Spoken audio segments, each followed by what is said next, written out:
which is our seller month. So last month we kind of focused on some of those buyer forms that we don't see as frequently or that, excuse me, we aren't as familiar with.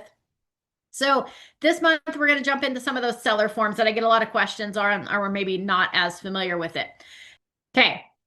We're gonna hop up. We've got like 10 minutes. We're still gonna try to get through our other forms. I may go a little late, but that's okay. We have our seller's purchase of replacement property. Okay. I feel like the SIP form and seller's purchase of replacement property sometimes go hand in hand. Oftentimes, if seller's purchasing replacement, then they also want a small rent back to help facilitate that closing because this one's going to close. The purchase of replacement property is going to close within a couple days of the close of the other one or on the same day. So having all your stuff loaded up in a truck with the hopes that every domino falls into place is a little stressful. So usually we ask for like a week of rent back. So they usually go together. But your seller's purchase of replacement property is in there so that if you've got a seller doing a purchase forward, they're closing on this property, they don't want to be homeless, we use this one. Okay. So this one usually doesn't have anything to do with the lender, like our buyer's sale of buyer's property form, right? But where usually it's a lender requirement. They need the funds for the down payment, or they need the funds to pay cash, or they need the funds, they need that house to close and that mortgage payment to be gone in order to qualify for the purchase forward. Where sellers are just like, hey, we're selling this property to buy our next one, and we don't want to be homeless in there because we don't want to have to move twice. That's where we make it contingent on the seller's purchase of replacement property. You do need to have this form in the contract and signed, okay? Not just like, well, I put it in the MLS and everybody knew. No, this has to be part of your residential purchase agreement. So this needs to be addressed in either the purchase agreement or the counteroffer. This is an addendum to the purchase agreement or an addendum to the counteroffer. Fill out that top section. Seller's purchase of replacement property. Finding replacement property, right? There's two parts to this. One is finding the replacement property and one is closing on a replacement property. So 1A, the default is finding replacement property. The agreement is contingent on seller entering into contract to acquire replacement property or identifying a suitable property to move to. Finding replacement property contingency. Seller shall, within 17 or blank days after acceptance, we can change that date by filling in the blank, remove the finding replacement property contingency or cancel the agreement. Seller shall deliver to buyer at time of removal of the finding replacement property contingency proof of replacement property, either copy of the contract for purchase of replacement property and the contact information and escrow number for that purchase, or a signed lease or rental agreement for replacement property, right? We can use this for rentals as well if they're going to move to a rental property.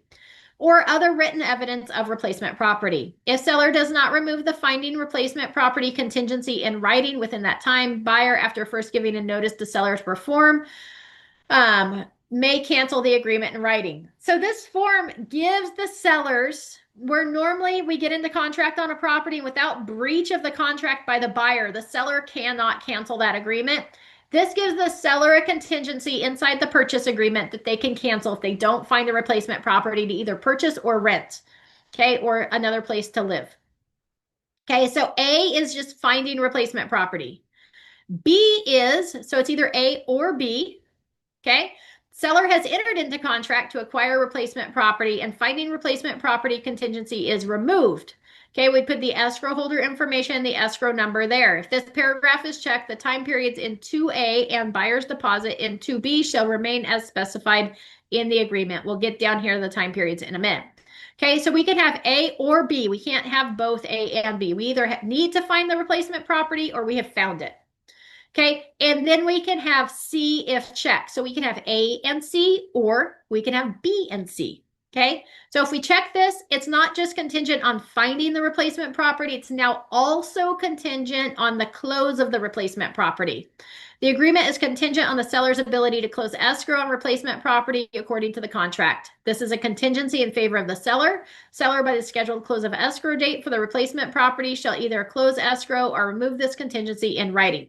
Okay, so that's section A. We're either going to be just finding replacement property, we can be We've already entered into contract for replacement property, and then we have to check the box if we want it not just finding, but also the close of escrow. Or if they've already found one and they want it contingent on the close of escrow of that property, we want to make sure to check that box. 2 is the time periods. The time periods in the agreement, that would be the purchase agreement for inspections, contingencies, covenants, close of escrow, and other obligations commence from the date of acceptance. Okay. That shall begin the day after. The default is it begins the day after seller delivers to buyer written notice of removing the finding replacement property condition in paragraph 1A. Or we check this box here, that makes it remain as specified in the purchase agreement. Okay, so if close of escrow is identified as a specific date in the agreement, it shall remain on that date. So this is the same as the buyer's, the sale of the buyer's property, right?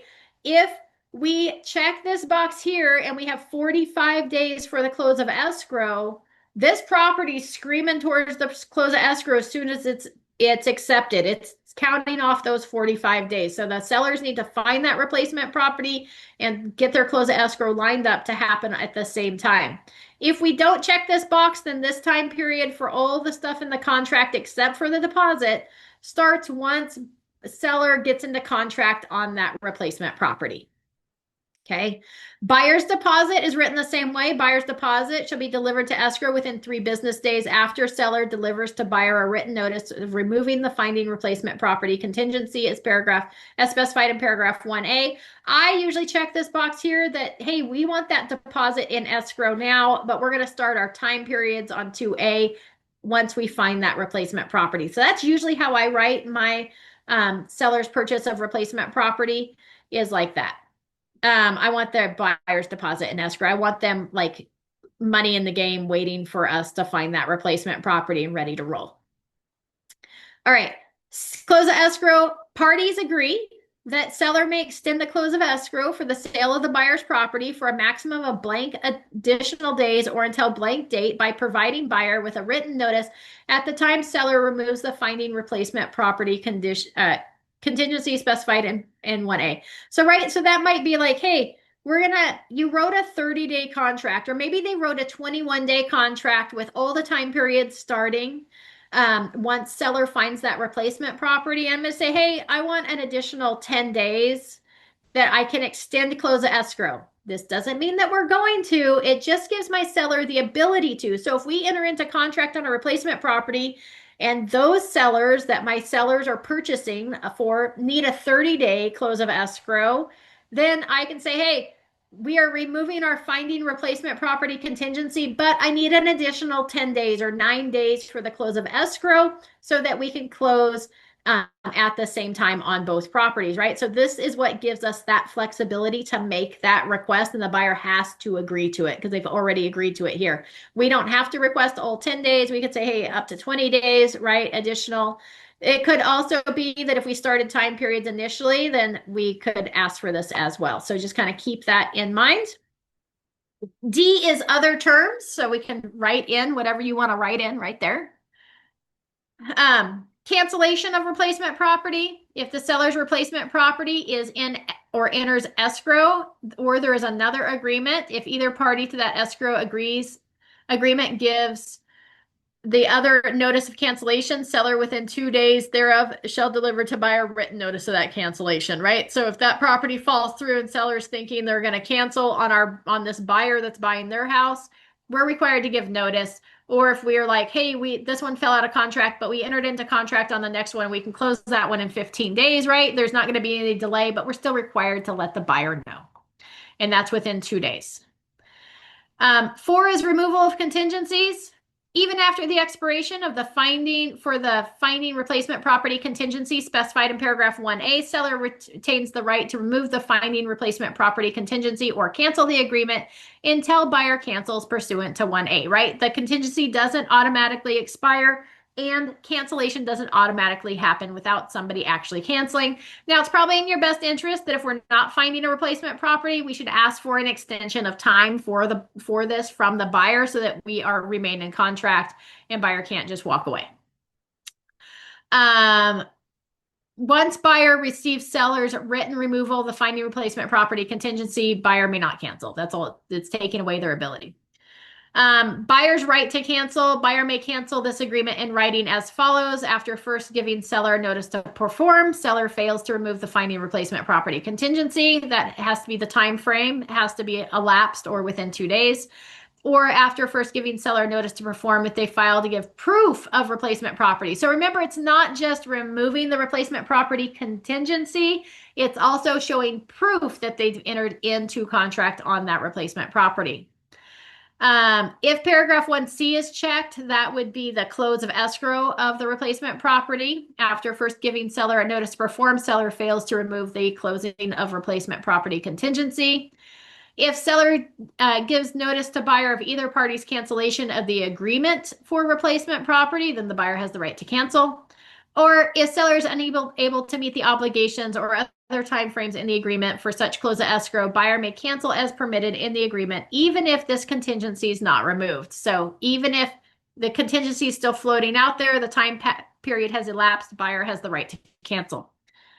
Seller's right to cancel. Seller may cancel the agreement in writing as follows. If prior to seller's removal of the finding replacement property contingency, seller is unable to enter into contract to acquire replacement property.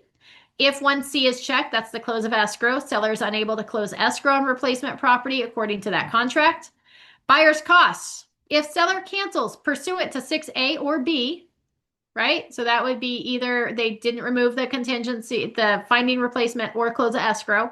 Seller shall return any deposit, and after delivering receipts to escrow holder, buyer shall be entitled to buyer's responsible out-of-pocket expenses for inspection reports and appraisal fees under this agreement, which the total amount should be no more than, put in a number here.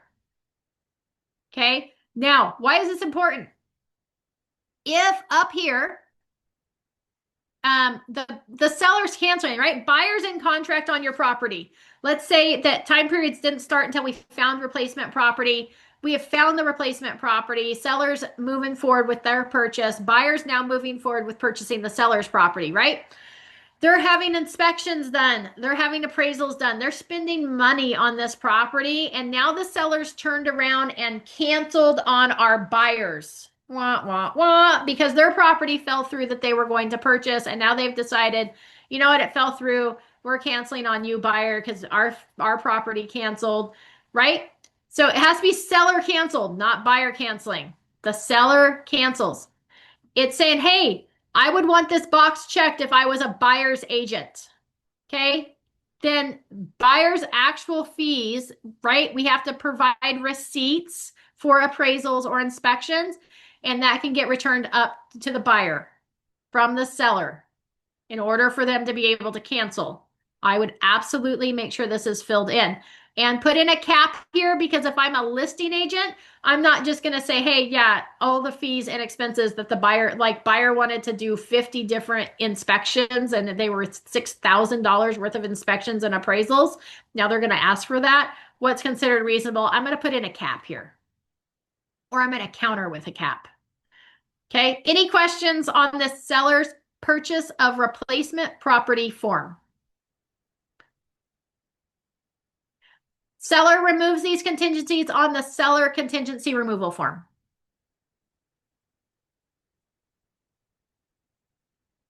All right, fabulous. Look, it's only 10:02. This form didn't take nearly as long as I thought it was going to. All right, so we covered today our SIP form, our SIPA form, which is the advisory, and then our SPRP. We will be back next week covering more seller forms. If you guys have any questions, feel free to reach out, and thanks for joining me today.